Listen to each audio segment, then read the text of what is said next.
Good evening, everyone. My name is Carol Allman Morton. I'm the Executive Director here at OLLI at Berkshire Community College, and so glad to welcome you this evening.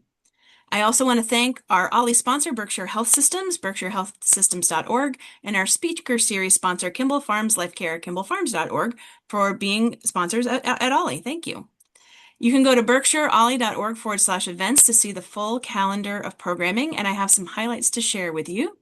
Coming up on December 10th at 7 p.m., Transformative Spaces, building a new museum that is online via Zoom and free and open to the public, looking at the museum being built in Williams College.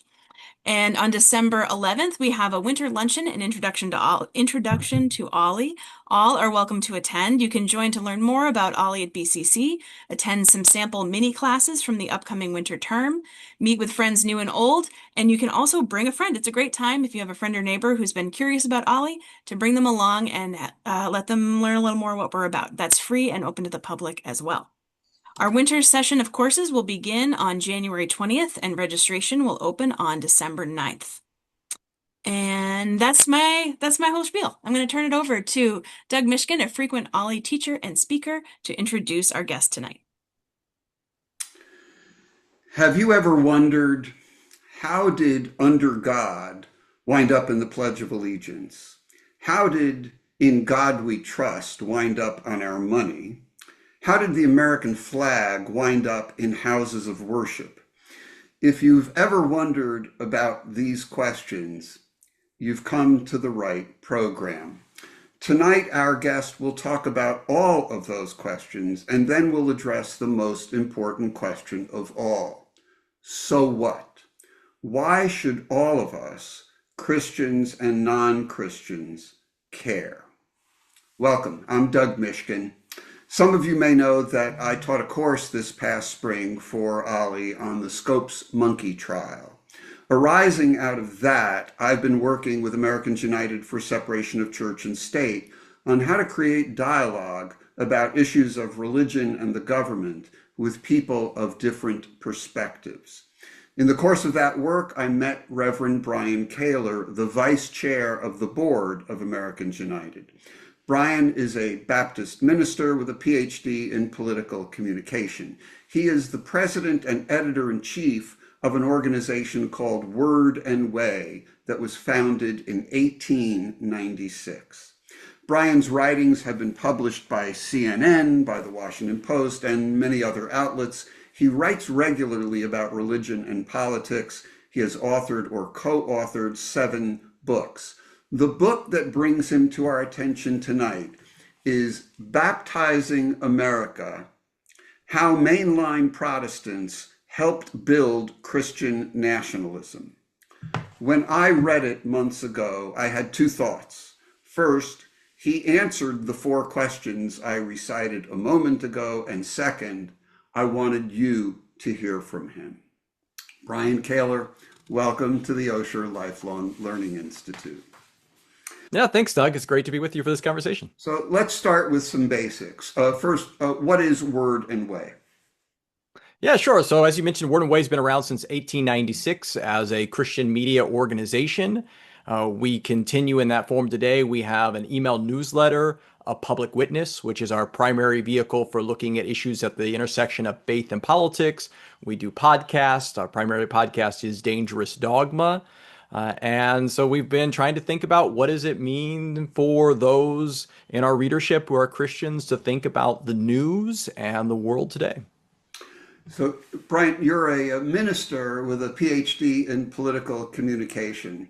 How'd you come to that combination? Yeah. I'd say that religion and politics are the conversations that you're not supposed to have for polite dinner talk. So I am a horrible dinner guest, apparently. But I've always been interested in both areas. And so particularly then at the doctoral level, I looked at religious rhetoric in presidential campaigns, thinking about how they're mixing, how that can be done well, and how it's generally often not done in healthy ways that harm both the state and the church. So the book, Baptizing America: How Mainline Protestants Helped Build Christian Nationalism. Why did you write it?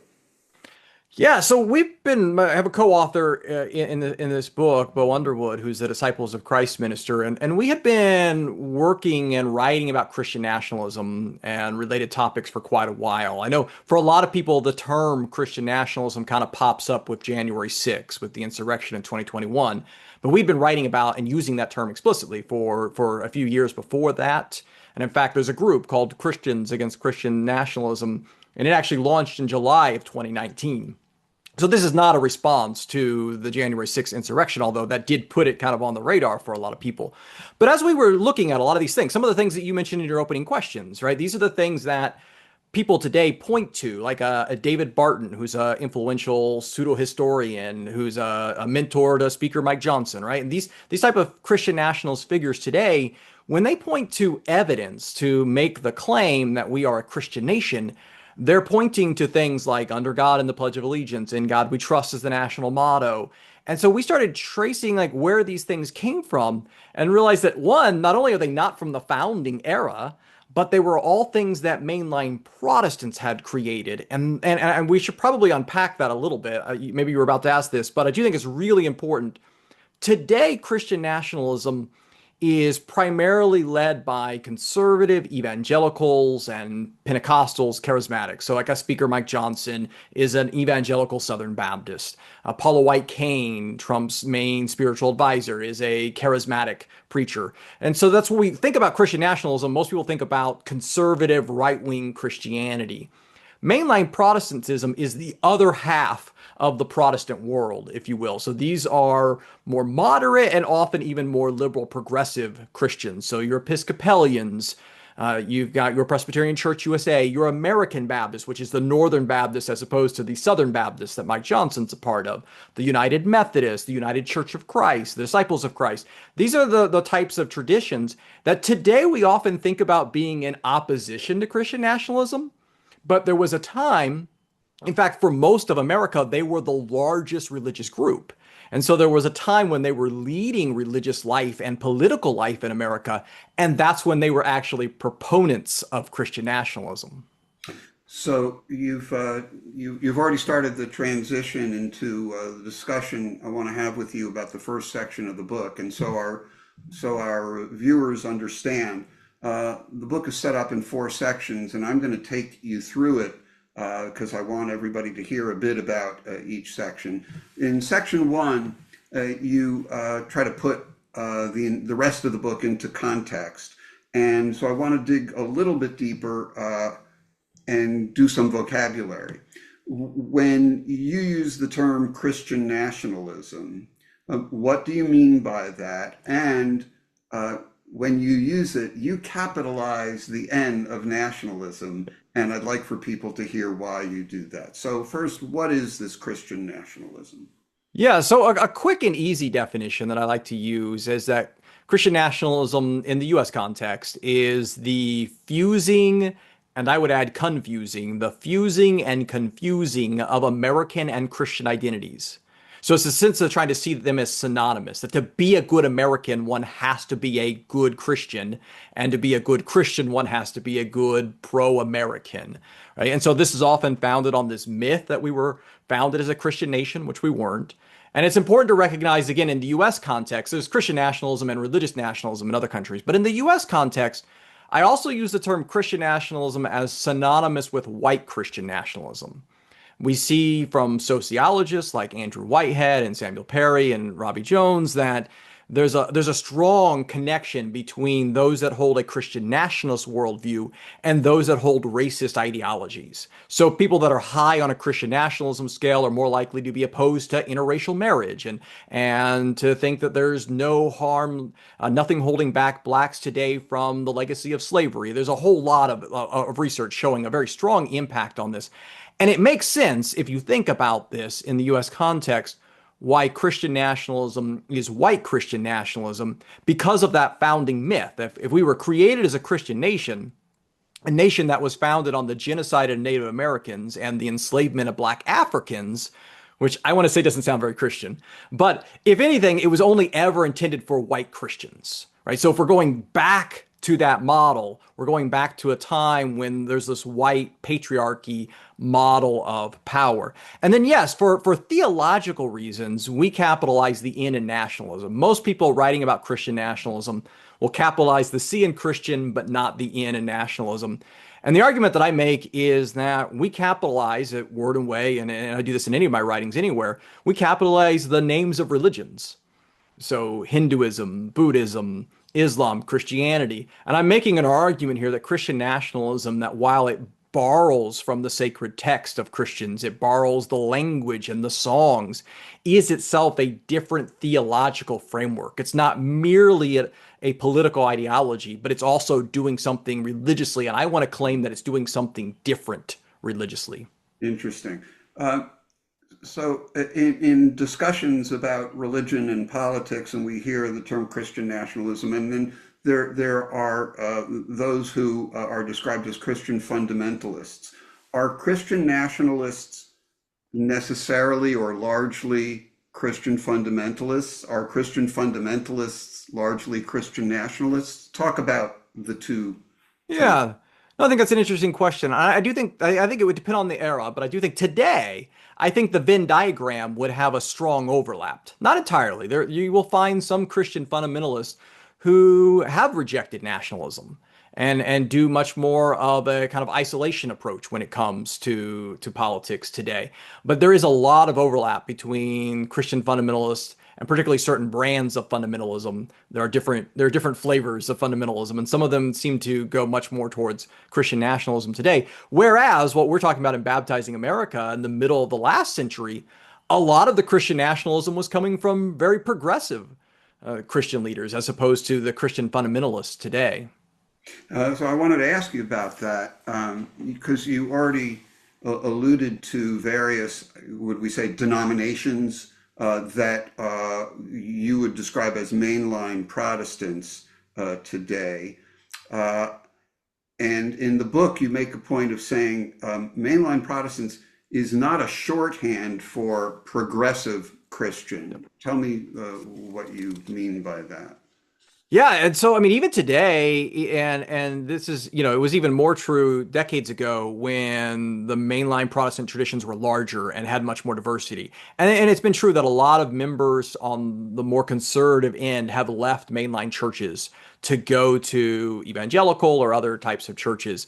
But even today, in many of the mainline traditions, a majority of people in the pews voted for Donald Trump last November. And so some of these denominations are actually quite divided between the two political parties in ways that you don't actually see in elsewhere. Mainline Protestants are actually, in many ways, the most politically swing of Christian groups right now. So white evangelicals are overwhelmingly Republican. Black Protestants are overwhelmingly Democratic. You look at Catholics in general, they kind of go back and forth. But white Catholics are very Republican, and it's the Hispanic and Asian and Black Catholics that make the overall Catholic vote. So, for instance, Trump won Catholics in 2016 and 2024, but Biden won Catholics in 2020. So Catholics are moving if you look at the overall group, but not white Catholics. White Catholics are staying Republican. White mainliners are moving around more. They're much more politically divided than any other segment of white Christianity. So, yeah, you can't say that they're just liberals. We have a question. Somebody asks, Brian, you didn't mention Roman Catholics or Mormons when talking about various denominations within the Christian nationalist movement. Where do the Roman Catholics and the Mormons fit in? Yeah, and I think what you'll find with both of those is a great question because you'll find in both of those traditions a Christian nationalistic element. And in general, one of the things that we're seeing right now, we live in a world where evangelicals, charismatics are the largest religious group. That's been true for the last few decades, last 40 years. Before that, for all of American history, from the colonial era on to about the 70s, mainline Protestants were the largest group. And so that's why we can kind of see which group is most responsible for Christian nationalism. So Roman Catholics and particularly Mormons have always been a minority Christian group. And so they haven't had as much influence. They haven't been dominating society in the ways that mainline Protestants did in the middle of the last century, the way that evangelicals are today.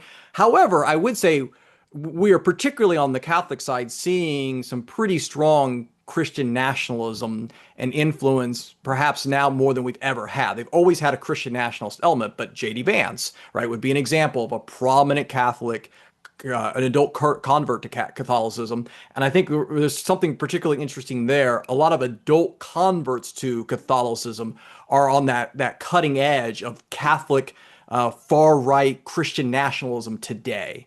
And so there's definitely an element. So I want all of our viewers tonight to know, Brian, your book has one quality among many others that I find essential when I'm reading stuff, which is it's a collection of really good stories, well told. So the book begins, you take us to the scene of a preacher on the steps of the US Capitol on January 6th, praying aloud for America to be one nation under God. That preacher was Reverend Michael Curry. Tell our viewers why you start there and what's the significance of that preaching by that preacher. Yeah, there's a lot of books on Christian nationalism that start on January 6, 2021, and we start on January 6, 2022. And that was a deliberate decision to say that the Christian nationalism is not merely something that's happening in the Trump wing of the Republican Party. The Christian nationalism is much broader, which, as you know, is the whole argument of baptizing America. And so here you have, at the time, he was the head of the Episcopal Church, one of the most liberal denominations, a mainline Protestant denomination. And we have this short prayer service that was organized by Speaker Pelosi to have a lament and acknowledgement of the 1 year anniversary of the insurrection. It only lasted about 7 or 8 minutes. I tuned into C-SPAN to watch it live because I'm a nerd, and I was expecting an interfaith gathering, and was honestly surprised that it was just a Christian event. It was led by a Catholic Christian politician. The only prayer that was offered was by an Episcopal pastor. They sang a couple of patriotic Christian songs, and that was it. And that's the argument we want to make here, is that if we had an event on the Capitol steps today called by Speaker Mike Johnson with a Paula White Cain, giving the only prayer, and maybe, Sean Foyt, who I call the musical Forrest Gump of Christian nationalism. He shows up with his guitar and his curly blonde hair anytime there's a Christian nationalist event, right? And if that happened on the steps today, we would all call it Christian nationalism, and rightly so. So it's also Christian nationalism when it's a Democratic Speaker of the House, and it's a liberal Protestant preacher, and it's an entire liberal service doing all of this same stuff of saying we should be one nation under God, and that our members of Congress should align on this vision of what does it mean that God wants them to do, as opposed to say maybe we're gathered here to see what the Constitution tells us to do for a pluralistic society. You say in the book about Reverend Curry being there 1 year after the January 6th insurrection, despite documenting the role that Christian nationalism played in the events of January 6, 2021, the official response a year later, Reverend Curry, was just to try a softer, cuddlier version of the ideology. I like that.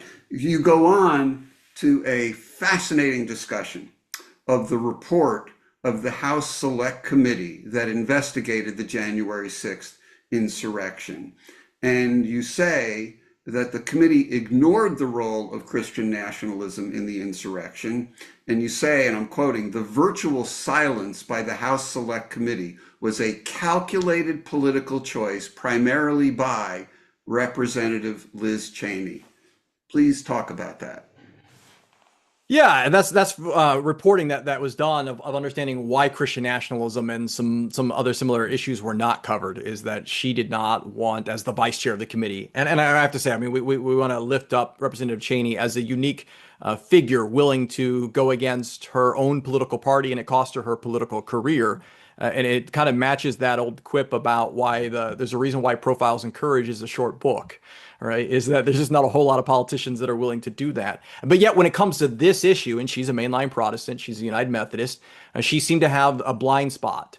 in recognizing the role that Christian nationalism played in fueling that day. And I want to be very clear, there's a number of scholars that have focused on that day. You can look at the Christian symbols in the crowd, the prayers that are happening throughout the crowd, both outside and inside in the Senate chamber after they've taken over the building. It's definitely Christian nationalism fueled the event. And yet there are as many references in the January 6th report to Islamic terrorism as there are to Christian nationalism, which shows a real tone deaf moment of like what happened. And I think that's important because if we don't understand how we got to the insurrection, like fully understand how we got there, then we're not going to be able to prevent it from happening again. And so that's why it's important to think about the Christian nationalism there. And we still have this blind spot in a lot of ways. There was just an interview yesterday in the New York Times with the two religion reporters who are fantastic religion writers and do a lot of good work. But they explain in the piece why they don't use the term Christian nationalism and that they avoid using the term themselves. And I thought, well, if the New York Times isn't even talking about Christian nationalism, it's a no wonder that a Pew survey showed last year that half of Americans don't know the concept. They've never heard of the term. And if we don't understand how we got to the mess that we're in right now, we're not going to be able to undo it. We've been talking about 2022, 2021. I want to go back to January 2019, because you point out in the opening of the book that in January 2019, House Democrats considered removing the phrase, "so help me God," from the end of oaths that are administered to witnesses. What happened? Yeah, and so this is one of our moments of showing the Representative Cheney had a blind spot for Christian nationalism. She was among the Republicans that threw a fit, right? And were attacking Democrats for trying to get rid of God and demanding that they keep the ceremonial section in the oath there. And to be very clear, I mean, this is one of those things that we see on a large scale, right? The presidents say it today. They will say, "So help me God," but it's not part of the constitutionally prescribed oath. Like the Constitution literally has word for word everything a president must say, and that's not there. And then we have this myth. We have a lot of myths from Christian nationalism. The myth is that George Washington started it, and it's not true. George Washington didn't say, "So help me God." Presidents didn't say, "So help me God" for a century. It eventually did become a presidential tradition. And it's just part of that then expectation that once it happens, now if you go back to the way things were, now you're suddenly anti-God. And that can be a limiting factor because now it says a message to somebody. If you don't believe in God and you're being asked to give testimony before a House committee, are you swearing to something you don't believe? Are you starting off with a lie before you even start talking? I mean, this is a serious problem. Or are we suggesting that atheists and others who don't believe in a monotheistic God don't get to testify? They don't have a voice because they can't say that part of the oath. You, in setting out for us the definition of Christian nationalism, you began to describe how it's actually different theologically from Christianity. You have a chapter early in the book called "A Heretical Faith," and you call Christian nationalism a heretical faith. Strong language from a minister. Tell us what you mean by that. Yeah, and this is coming from two ministers, and so we're willing to stake that ground. I know a lot of academics shy away from calling Christian nationalism a heresy, but we're fine with acknowledging that and saying that because we argue that it cuts against some key core principles of Christianity. The fact that Christianity was intended to be a global faith, for one, and so nationalism of any sort is a perversion of some of the basic teachings of Jesus. And this is one of the things that is really fascinating. If you pay attention to Christian nationalist discourse today, you will actually find that they very rarely quote Jesus, which is kind of ironic for Christian nationalism, right? I was having a conversation recently with Randall Balmer, who has a new book out on separation of church and state. And he joked, why is it that they're trying to put the Ten Commandments in public schools everywhere? Why are they not going for like the Beatitudes or something? Like if this is Christian nationalism, why not put the words of Jesus on there? But it shows that it's not really about core Christian beliefs about the Christ. They're more interested in some obscure passages that they can then try to codify to control and to mark certain people as true Americans, and then anyone else doesn't count. Uh, you discuss how prayer got into public schools, and you trace it back to 1951. Prayer in the public schools is one of the perennial church-state issues. Can you talk a bit about the history of that? Yeah, and there are some, to be clear, there are some other moments of prayer before that in schools, but we looked at the New York case because that's when the prayer came to New York because that's the case that goes to the United States Supreme Court. So the 62 Supreme Court decision, sometimes people say this is what kicked God out of, or kicked prayer out of schools. I do always like to clarify that it only kicked out government prescribed prayers. It did not kick prayer out of school, right? As long as there are math tests, there will always be prayer in school. So my son's in middle school. I can guarantee that. As long as there are math tests, there will always be prayer in middle school. So that wasn't kicked out. But what happened was a decade before the Supreme Court decision, the state of New York gathered together some mainline Protestant clergy to write a prayer. And they wanted it to be non-sectarian, by which they basically meant non-denominational, because there really isn't a thing as non-sectarian prayer. But they wanted a prayer that would be broadly accepted by various Christians, and then even some Jews. But a lot of Jews did criticize and complain about the prayer when it was proposed. But they were trying to be inclusive of at least that kind of monotheistic tradition and create a prayer. But then they required that the school teachers would lead every single day, lead the kids in reciting that prayer. Now that's a governmental problem. That's ultimately why the Supreme Court struck it down. They said that was unconstitutional establishment of religion. I also find it wild as a Baptist minister because I don't want the state teaching my son how to pray. I mean, that's the job of his family. That's the job of his house of worship. The idea that we would trust the government to write a prayer and then teach that to kids is pretty wild. And yet this was the thing that mainline Protestants created, and it's still one of the biggest markers of Christian nationalism today. So when sociologists are asking a bunch of questions to determine where someone is on a Christian nationalistic scale, this is one of the questions. Do you want prayer back in public schools? And it's one of the strongest markers to decide where someone stands on Christian nationalism. In the book, you quote Reverend Norman Vincent Peale, who was the author of the bestseller, The Power of Positive Thinking. Norman Vincent Peale said, "This country cannot endure if we cannot at least mention God in the schools." You later quote Adlai Stevenson, not in the most flattering way for the purpose of your thesis, but I want to note all this just so that I get to share with the group one of my favorite quotes of all time, when Adlai Stevenson said, "Speaking as a Christian, I find the Apostle Paul appealing and the Apostle Peale appalling." Once upon a time, there was somebody in our national politics who was capable of that kind of wit. You say in the book that Christian nationalism actually contradicts the basic teachings of Jesus. Now, you've touched on this, but can you, briefly kind of capture that for us? Yeah, so this idea of using coercive state power, right, to force faith on someone else really goes against at least core conception of the free church tradition, which I am part of, and that is that Christianity cannot be forced upon others, that faith cannot be forced upon others, that everyone needs to be able to make their own decision.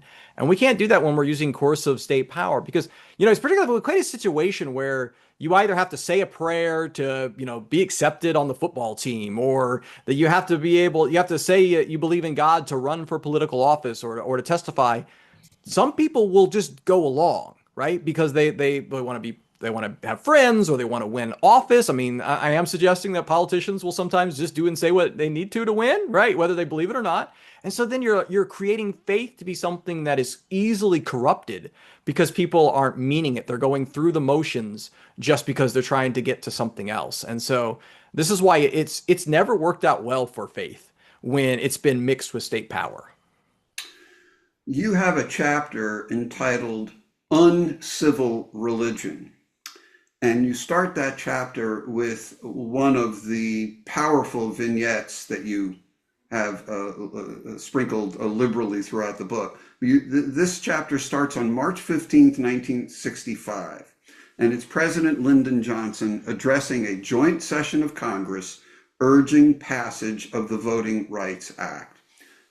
Tell our viewers why you included that episode in the book. Why is it significant?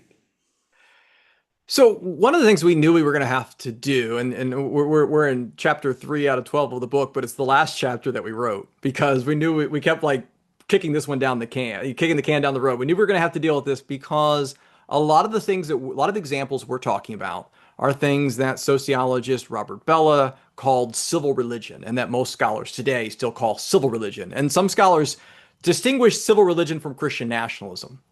And we basically came to the argument eventually of realizing, no, actually, civil religion was just an earlier version of Christian nationalism by another name. And maybe it was a friendlier, cuddlier version. They're not storming the Capitol, but it's still Christian nationalism. And so the reason we went there is because we went to the examples that Robert Bellah himself used to think about Christian nationalism. And we're like, let's go to his era.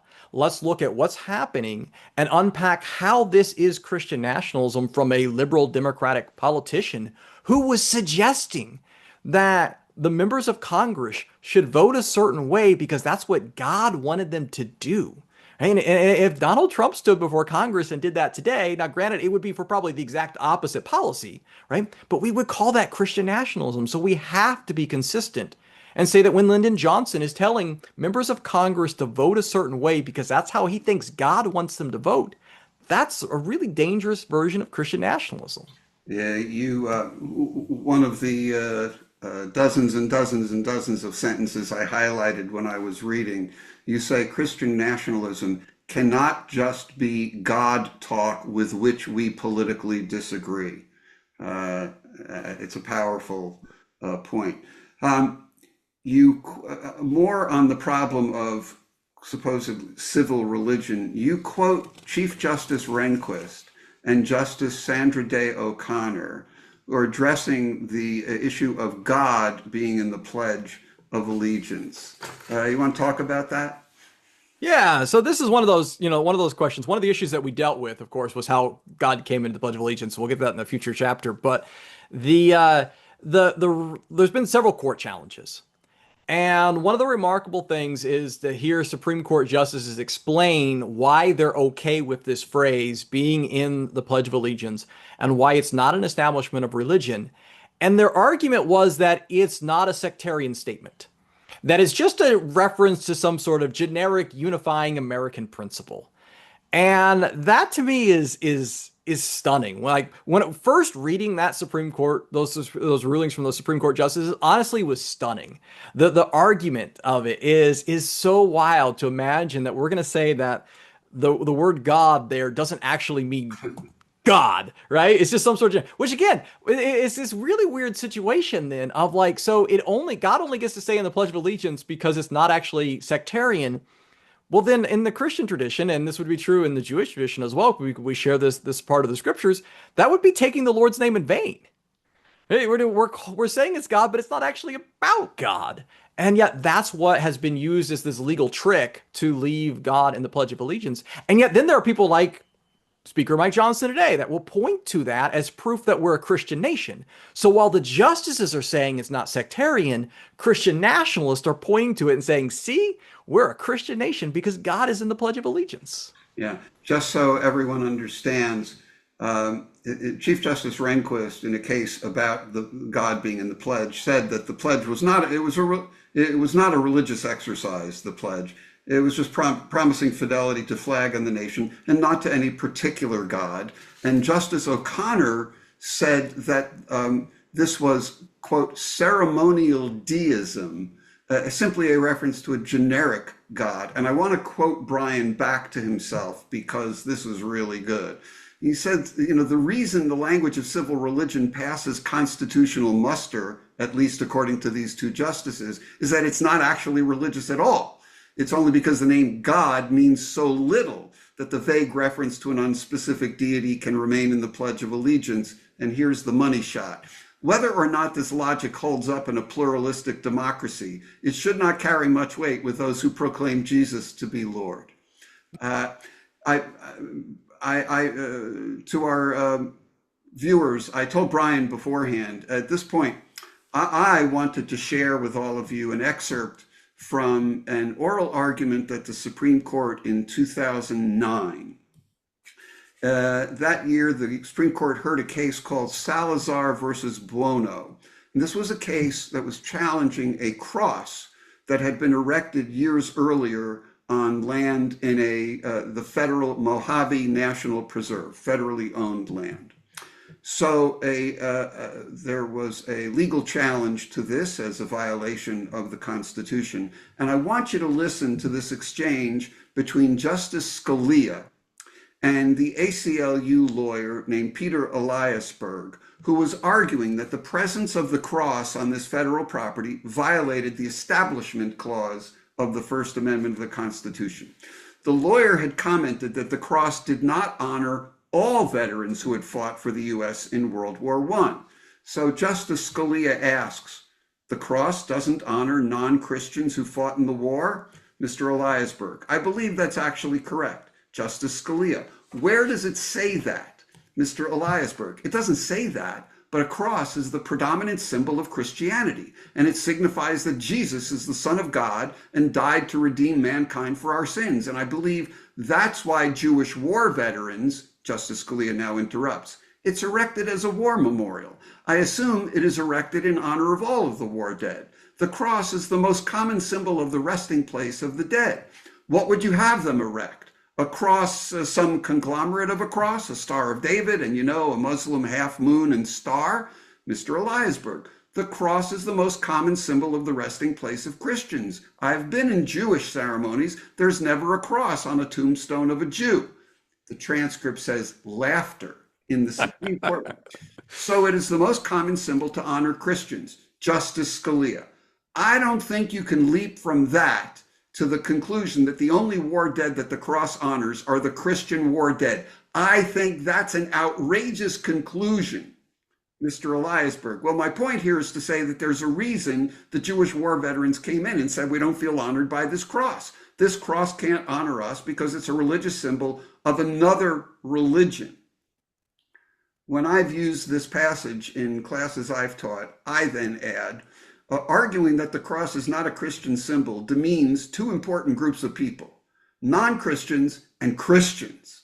And there's something outrageous going on here, but it's not Mr. Eliasberg pointing out that it doesn't honor anybody other than Christians.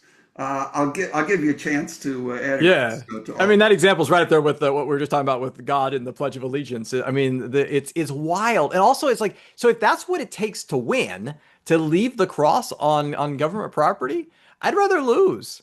I mean, as a Christian, I mean, to say that we have to strip the sacred meaning from a sacred symbol just to win a case, it's absurd. But yeah, you're absolutely right. It does an injustice to non-Christians, and it does an injustice to Christians. So the next section of the book is how mainline Protestants brought church to state. And I guess we can get back to the question that I began tonight with. How did under God get into the pledge? Yeah, I'm glad you asked, because this is probably my favorite story, just because for two real reasons. The first reason I like this story is it's a real quick, like easy point A, point B. We can understand how this happened, and it was because of one sermon, which is really wild. That one sermon, and we changed the Pledge of Allegiance. But I probably should back up.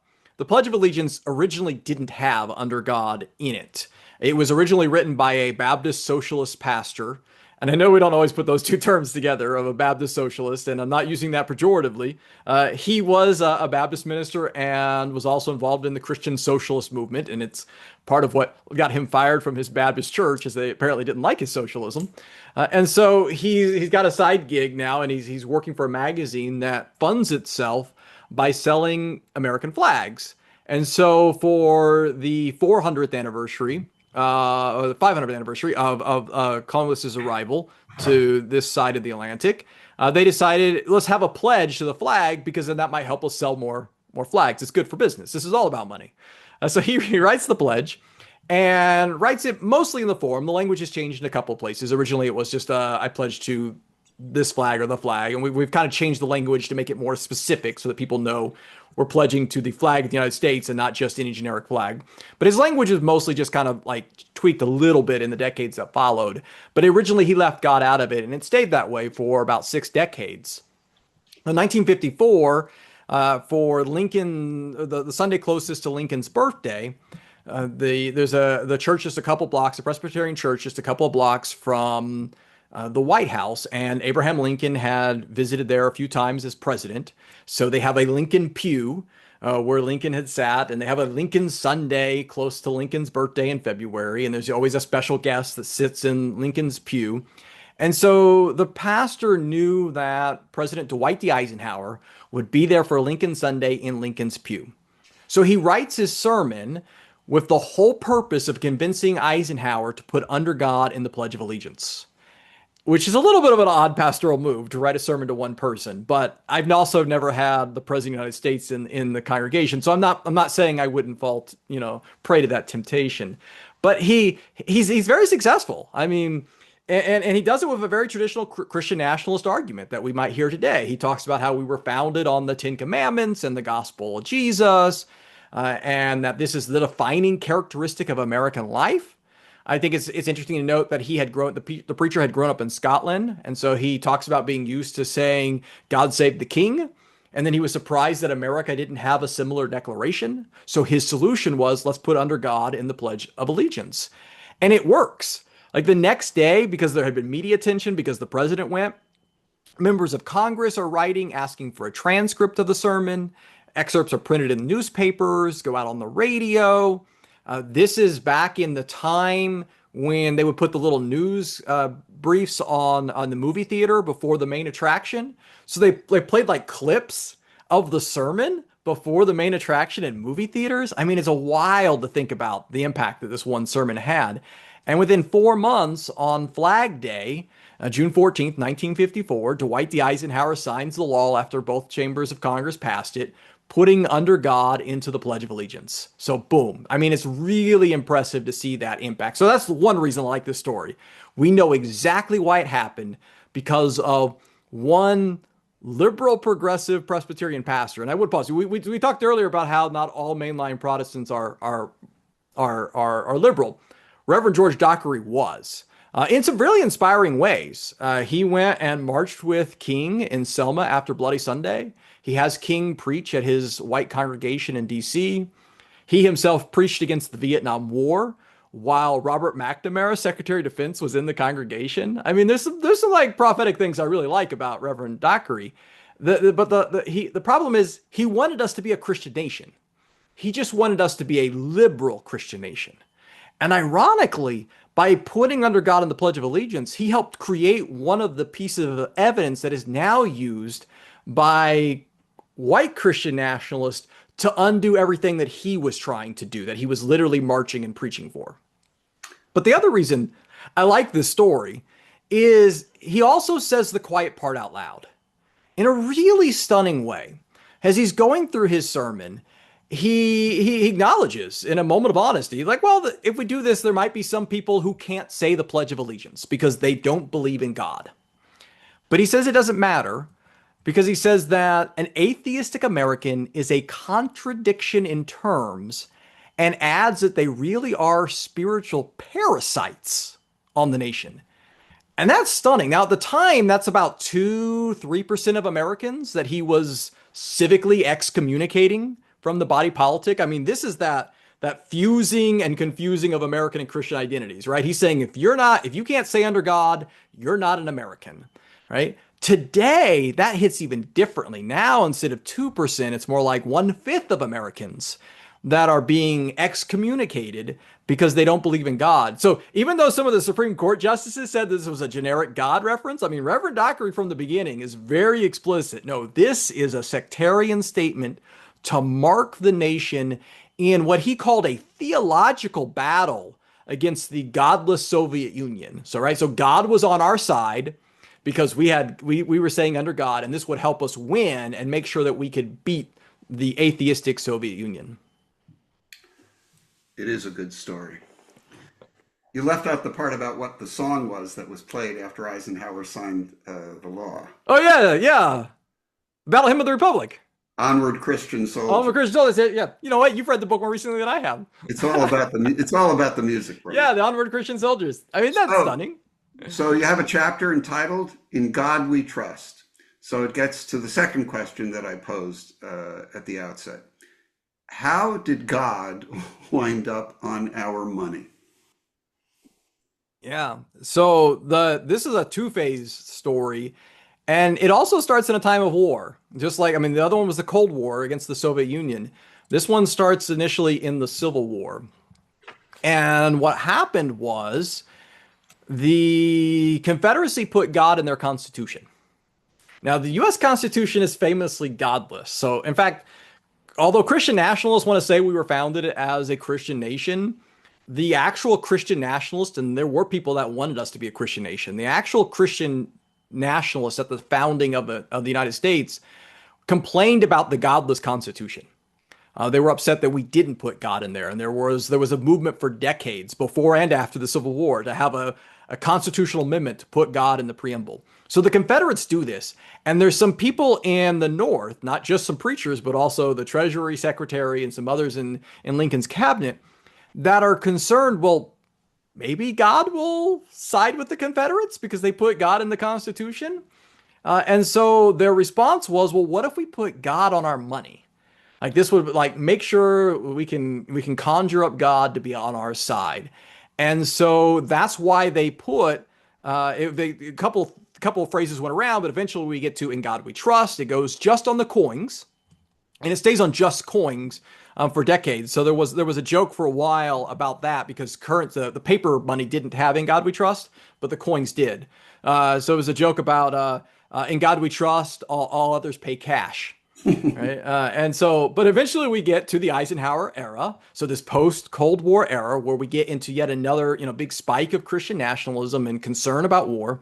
And then we expand we put "In God We Trust" on a stamp. It's the first religious stamp. We add "In God We Trust" now to the paper currency, not just to the coins, and then ultimately make it the new national motto. And I think that's a really significant moment because now it's this way of stamping the whole nation, right? Conjuring up, trying to make sure that God is somehow on our side. And anytime I think about these stories about, trying to conjure God up on our side, the only thing I always hear in response is the Bob Dylan song about God on our side, about going through all the different wars, thinking God is on our side, and the in line of if God's really on our side, he'll stop the next war, right? But that's not been the theology, the political theology that we've had from our politicians that have stamped "In God We Trust" in so many different ways. You point out there was an appellate ruling in 2005 rejecting a challenge to "In God We Trust" on government buildings because the court said the phrase had a legitimate secular purpose. And your comment about that in the book was adopting "In God We Trust" kicked religion out of God. Yeah, yeah, and related to that, someone just asked about our older motto, right? Which I do want to highlight that because this is a really significant moment in '56 and '57 when we're putting "In God We Trust" in our paper currency and making it our national motto. Because we went from this idea of saying "out of many one" to now one nation under God and "In God We Trust," right? This is a really significant moment. This shift from this unity in our diversity to this unity in divinity, which has ultimately turned out, this is how historian Kevin Cruz calls it, but I would argue it's also now turned out to be disunity because of the divinity. The divinity no longer unites us like our older conception of American being a melting pot of immigrants coming together. Yeah, yeah. Section 3 of the book is how mainline Protestants brought state to church. And you take us to June 1st of 2020. That's the month after George Floyd was murdered. And the scene is President Trump and his photo op in front of the St. John's Episcopal Church, which is near Lafayette Square in Washington, D.C. Remind us what happened there and why it was important, why you talk about it in the book. Yeah, and we're probably all familiar with that picture of Trump holding awkwardly holding up the Bible in front of the sign. I do have to do always have to do a little fact check. He wasn't holding it upside down. He was just holding it awkwardly. I know people always joke about him holding the Bible upside down, but he's just holding it oddly. And we have this image. It still shows up in the media today, right? Anytime they write about Trump and evangelicals, they'll put this picture of Trump, even though there's literally nothing evangelical in that moment. There's nothing. There's three things you can see in that photo. There's the church, which is St. John's Episcopal Church, so an Episcopal mainline liberal church. There's Donald Trump, who was a lifelong Presbyterian Church USA member at that point. Had been Vincent Peale, who we talked about earlier, had been his minister in New York and did the first of his weddings. His weddings are at that Reformed church and an Episcopal church in Florida. And so he's a lifelong mainline Protestant. And then the Bible that he's holding is a product of the mainline Protestant church. It's the Revised Standard Version that was created by the National Council of Churches. And so this is a really significant and interesting moment that here, as he's trying to, show off his strength and rely on religion. Again, we get this moment of it's held up as, oh, look at that conservative evangelical Christian nationalism. But everything there are things that mainline Protestants have created. And this mixing of identities that I think is still causing a lot of confusion and a lot of problems. The St. John's Episcopal Church would like in many ways to critique Trump policies on a number of topics, and they have done so. And yet they also pride themselves in being the church right across the street from the White House, and they call themselves the Church of the Presidents. And they're excited that every president since James Madison, this is on all of their signs outside their building, has attended a service there. I think they're cheating a little bit now with Joe Biden. He went as vice president. I don't think he ever actually attended while he was president, but they're still claiming him. Now, every president has attended. So because they want to be the church of the presidents, right? And ultimately, one of the arguments we make in the book from a religious perspective is that you can't be the church of the presidents and the church of the prophets. Like, it doesn't work. And they've been trying to do both works, and it doesn't work. And so they welcomed me in, right? Again, earlier this year, since we wrote the book, for another inaugural service. Despite what the scene in 2020, they brought him back in to have a prayer service to add a blessing to the second administration. Washington, D.C. has another house of worship that is associated with the life of governing, namely the National Cathedral. You talk about the role of the National Cathedral in religious and political life. Can you say a little bit about that? Yeah, and this is another one of those, the liberal Episcopal Church. In fact, people probably are most familiar with it this year because Episcopal Bishop Marion Budde delivered a sermon at the inaugural service for Trump that was held there, where she asked the president to show mercy upon immigrants and LGBTQ children, and it caused a big political uproar. Trump criticized it. A bunch of Republicans criticized her comment. But if you watch the whole service, the whole service was chock full of Christian nationalism. I mean, they got a big American flag there. They did the national anthem. They sang a bunch of patriotic songs. And so it's this mixing of Christian nationalism as they want to call themselves the cathedral of the nation, right? It's just an Episcopal church. It's really just the church of the diocese, but they want to be the national cathedral. They put that in their name. They had President come and lay the beginning of the cornerstone when they were starting the building, Teddy Roosevelt. They have George H.W. Bush is there when they're finishing the building for the ceremonies, and they're seeking this status. And this is, I think, a clear kind of metaphor, this example of how mainline Protestants and other Christians, but mainline Protestants have sought political support and blessing upon what they're doing. And it can create a confusing message. I mean, at some point where you become a national church, then you have to, for national unity, you have to put aside your deeply held religious beliefs. And the Washington Cathedral has had to do that on a number of occasions. And I think, interestingly, today they held the funeral for Dick Cheney. And here's a church that at one point was leading some of the protests against the Iraq War after first hosting President George W. Bush to launch the Iraq War in religious terms. And, now they were honoring Dick Cheney, who was not even Episcopalian and not a member of the congregation. Again, they're seeing themselves as a national church as opposed to, something more religious. You have a chapter entitled "Worshiping America." Just quickly, because I want to move on to other stuff, but tell us, who was Fanny Crosby? Yeah, so Fanny Crosby is the most prolific of songwriters, and anyone who has grown up in a Christian church has sung many of her hymns. They're still sung today.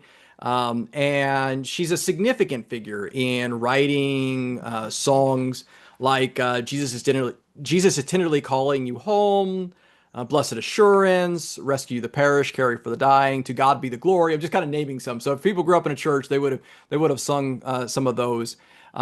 She also wrote a number of political and secular hymns and songs in the Civil War era to kind of put where she was. And she was a Unionist, right? So she writes some anti-Confederate songs that have a lot of Christian nationalism in them as well.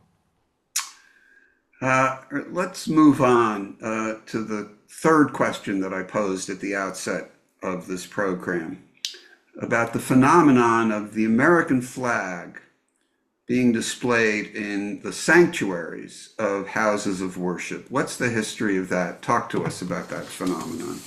Yeah, so people might start to catch a pattern. This is an answer that involves war. And so I think that's a really important observation to note that Christian nationalism and war, that there's a bit of a symbiotic relationship. War inspires outbursts of Christian nationalism as part of that kind of rally around the flag mentality. And then I think Christian nationalism also helps inspire war and it fuels war because it's creating a passion and a morality for us for a nationalistic invasion attacking people in other countries. And so we see a little bit of the flag flying with the Civil War, but it's pretty minor. It's not really a tradition there. I mean, like I said, the Pledge of Allegiance isn't even written for a few more decades. There wasn't really a flag culture like there is today. So for churches in German immigrant communities, some German Lutherans, and so forth, you'll see them putting up the flag at their church during World War I as a way of showing that they're loyal to the US and not to the Kaiser. But in most denominations and in most churches, the flag shows up during World War II. So it means it's a fairly recent phenomenon, even though for most people in churches today, they feel like it's always been there, right? Because it's just the way things are, because it's always been there for their entire life. But it's actually a fairly new phenomenon.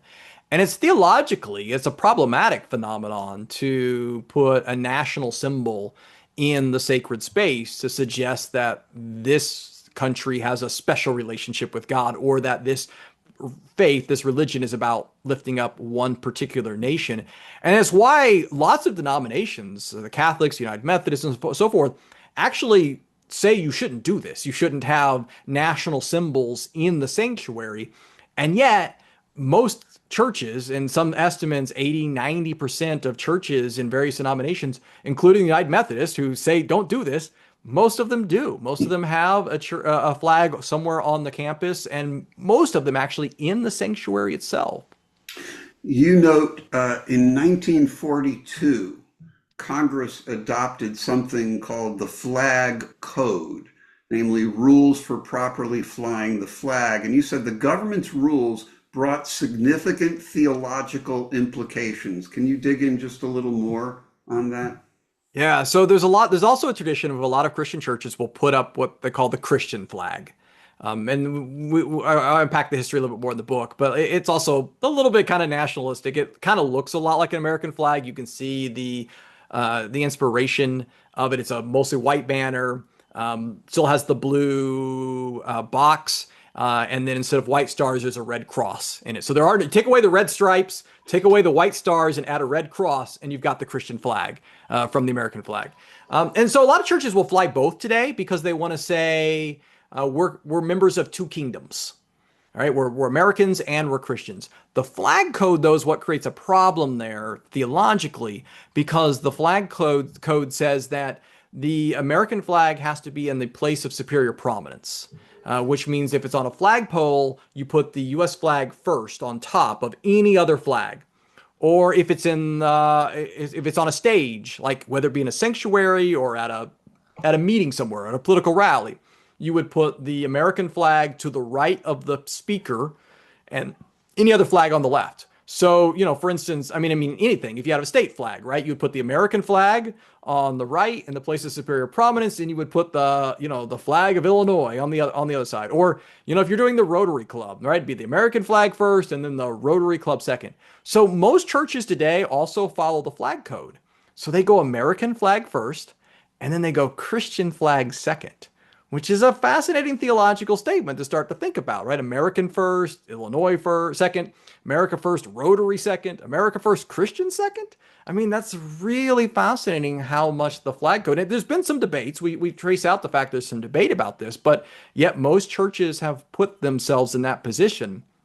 And I think that that's really important because what it means is that for decades now, for generations now, our churches have been slowly kind of inoculating and discipling people into a soft, cuddly version of Christian nationalism to see these two kingdoms as together, but the American kingdom is the leading one, is the first one. And this is why I like the statement by Winston Churchill, who said that we shape our buildings and then our buildings shape us. We shape our buildings and then our buildings shape us. And I think that's what the flag does as a symbol in the sanctuary. You've talked about January 6th, and you talk about it throughout the book. I want to quote for our viewers something you say. You said, "The insurrection also shows us that white supremacists are clearly adopting the Christian flag as their own, changing its meaning and denying its fundamental message that Jesus is Lord. In fact, we're seeing in recent years the use of the Christian flag as a companion or even a stand-in banner for the Confederate battle flag." Could you say a word more about that? Yeah, I give a number of examples. This is one of those troubling patterns that I just started to notice. And then once I noticed, I started looking and finding other examples of people either flying the two flags, the Confederate flag and the Christian flag together, or when they got in trouble and weren't allowed to fly the Confederate flag, they put the Christian flag up instead. Right, so they see it as this replacement flag, and so I'm even bothered by that symbol. We can see how it's being co-opted by white Christian nationalists, which is really more of white supremacists than anything, because again, that racial nationalistic ideology is what's ultimately trumping any sort of religious beliefs. And I think it's important. I think we have to pay close attention to symbols and how they're being used because they can change in usage and meaning, and sometimes it's worth contending for the symbol and suggesting, no, we were not going to give this up. And sometimes it's like that symbol is no longer useful. Maybe it's no longer helpful. Mm-hmm. So the last section of the book is entitled "Living in the Nation Mainline Protestants Built." And you talk about Speaker Mike Johnson and his speech upon being elected speaker when he said, "God is the one that raises up those in authority." And he said the U.S. should be viewed as a Christian country. Can you talk about that a bit? Yeah, that was a really, I think, significant moment of him marking from the beginning. And it shouldn't be a surprise if you follow any of Johnson's career. And at A Public Witness, we wrote the first deep dive into his Christian nationalism. I was the first one to go back and watch his sermons and presentations at churches that he had given even before he was in Congress. And so, he's very much a Christian nationalist, very much holds that ideology. But it's also that fascinating moment where, like, he points above him to as this proof of, see, God's right here in the House chamber, so that proves that we were supposed to be a Christian nation. But again, that wasn't from the founding era. That was from the era that we're talking about. That was the early 60s where they took off some gold stars and put In God We Trust right up there. And they did it in response to that Supreme Court decision that we talked about earlier this evening about prayer in public schools. So when the justices said, no, you cannot write a prayer and force kids to pray it, members of Congress got so upset that they said, well, we'll show the Supreme Court justices, we'll show how we can veto them, if you will. We'll stamp In God We Trust on the House chamber wall, and they can't stop us here. And I think, that fits really good with a question that was put in the chat about we see In God We Trust in city council chambers today. We're seeing it in several states are requiring it to be posted in every single school classroom, or at least every school, depending on the law in the various states. And I think all of it's that same mindset. It's this idea of trying to stamp this. It's a branding. I mean, it's like, branding your cattle. We're trying to mark this and say, this is our property. This belongs to us Christians. And I think that's particularly troubling in a school, even more so than the House chamber, to tell students that they are second-class citizens in their own school just because of how they believe religiously. But this is a movement that we're seeing has really gained strength. The city council thing, the schools, this is really since 2019, 2018, 2019. We've really seen a lot of energy over the last decade in stamping this in a lot of different places.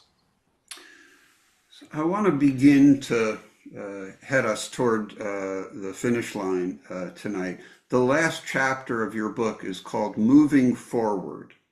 And you say that there are 2 points of view about how to address the phenomenon of Christian nationalism. You quote Episcopal Presiding Bishop Michael Curry, of whom we spoke a few minutes ago, who says we should, quote, get to know them. Then you quote from John Dorhauer, a former general minister and president of the United Church of Christ. And you quote him, he says, Dorhauer, I seek to engage progressive Christianity in a deep conversation about just what is needed to send these bigots and homophobes and misogynists back under the rocks out from which they crawled when the 45th president took office and brought their brand of Christian nationalism back to the center and put them back in power.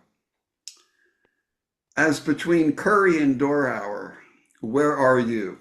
Well, it's a little bit of a trick question because we also kind of suggest that both of them got it wrong. Though I would say that if I have to choose between, Curry's got a healthier perspective because what we're also suggesting is both of them do this framing of us versus them.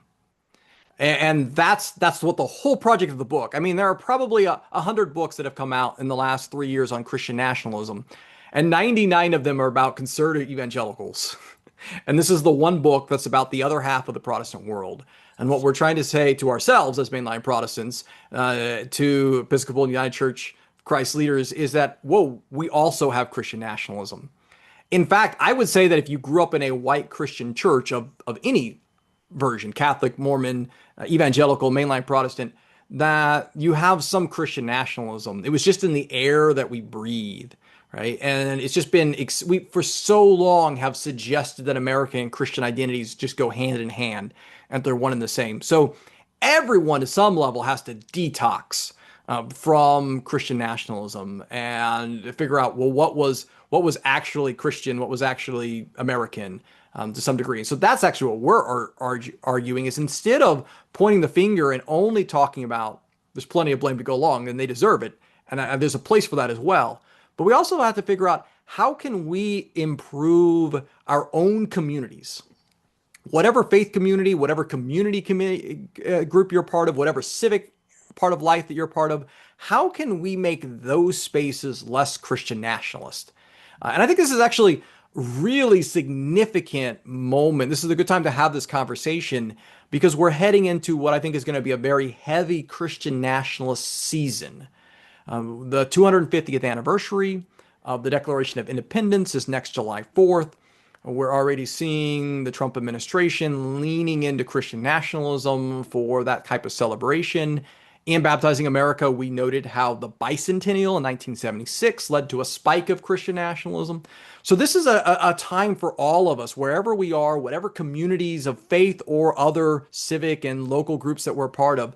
It's a time for us to work on not falling into that Christian nationalism in the ways that we mark the next several months, as opposed to just seeing Christian nationalism as it's a problem of those people over there. So I want to use as my final question the hardest question that I can think of, namely, what do you want people to do? And you and I have had bits of this conversation offline because, as I said to you when I first read the book, I'll share with all of our viewers. I said to Brian, you have blurbs from lots of clergy praising the book, but they're all Christian clergy.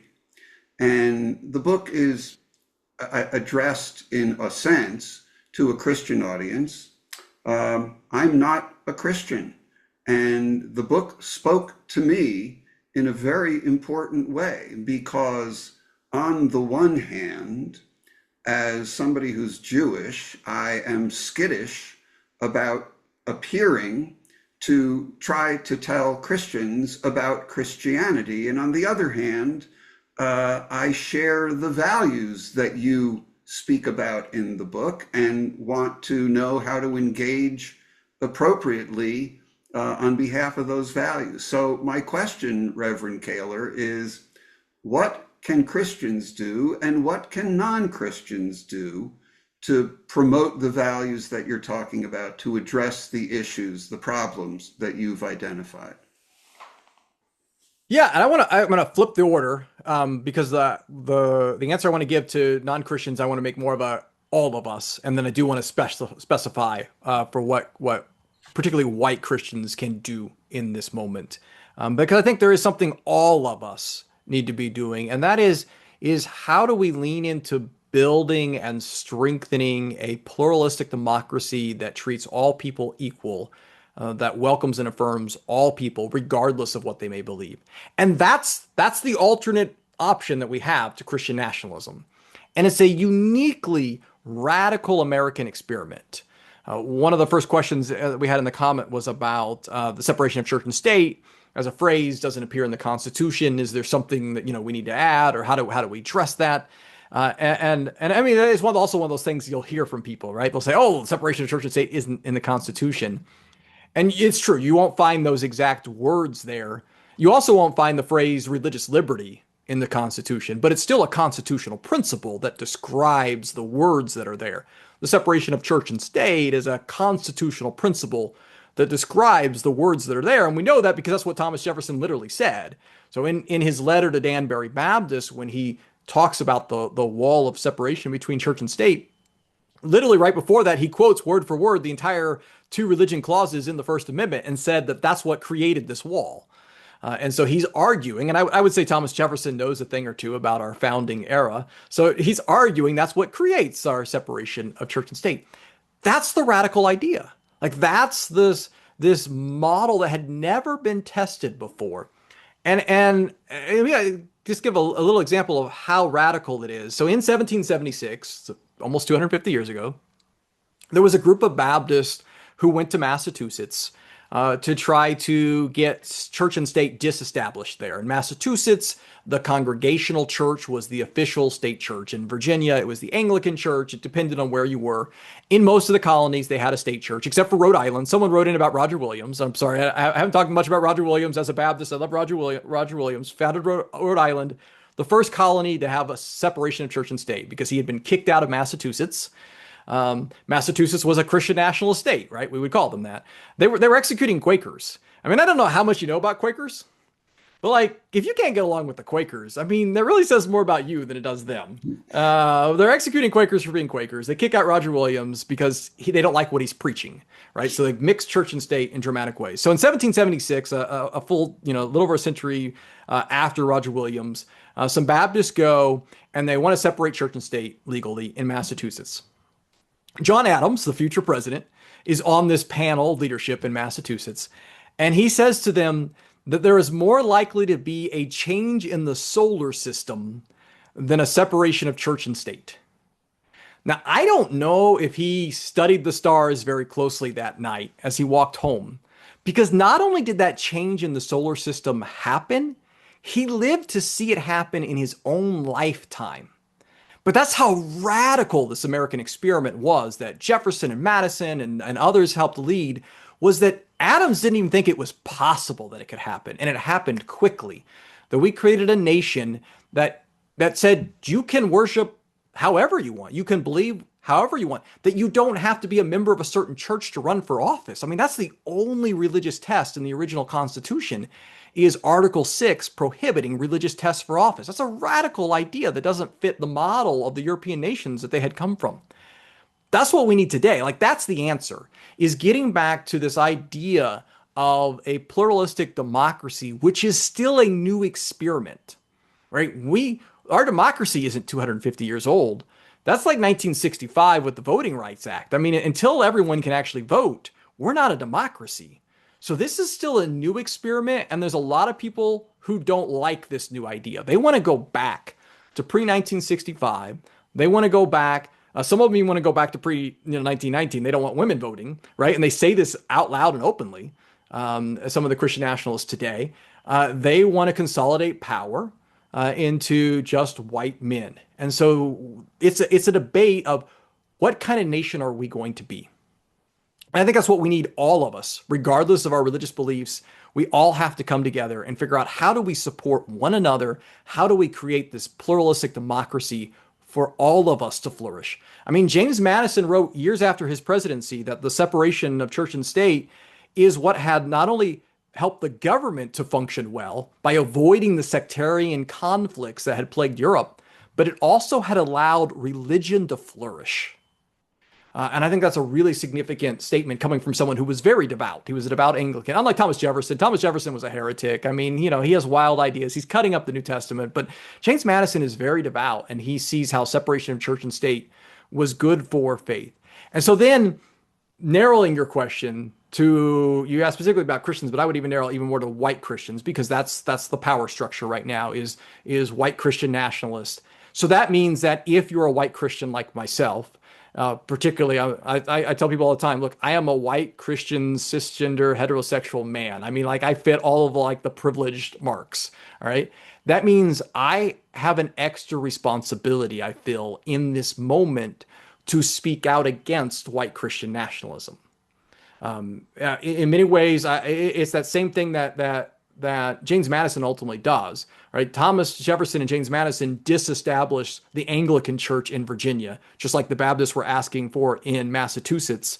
Again, Thomas Jefferson was a heretic. He probably needs separation of church and state so he doesn't get burned at the stake, right? But Madison is a member of the Anglican Church, the church he disestablished.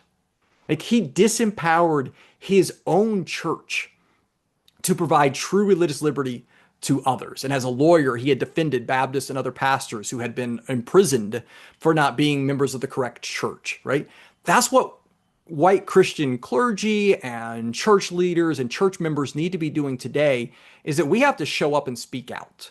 We have to go to our state legislatures and testify. I've done this about 40 times in the last 6 years against Christian nationalism. To show up at our local school boards, because that's a key target of Christian nationalists today. They're targeting public education. We have to show up. We're seeing this around the country right now. There's been a lot of attention to clergy being on the front lines of some of the protests against ICE and immigration deportations. And I think it's a powerful kind of marker of being there to get shot in the head with pepper sprays and violently arrested and so forth. Right? This is particularly an area where white Christians have an extra responsibility to stand up against what I call as a heresy being done in our name. So again, I want all of us to be part of the movement to create a pluralistic democracy for all.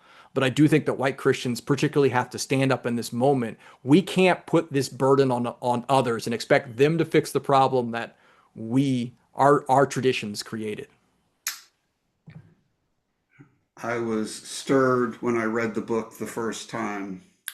I was stirred again when I reread it in preparation for tonight, and I'm indeed stirred yet once again by hearing you.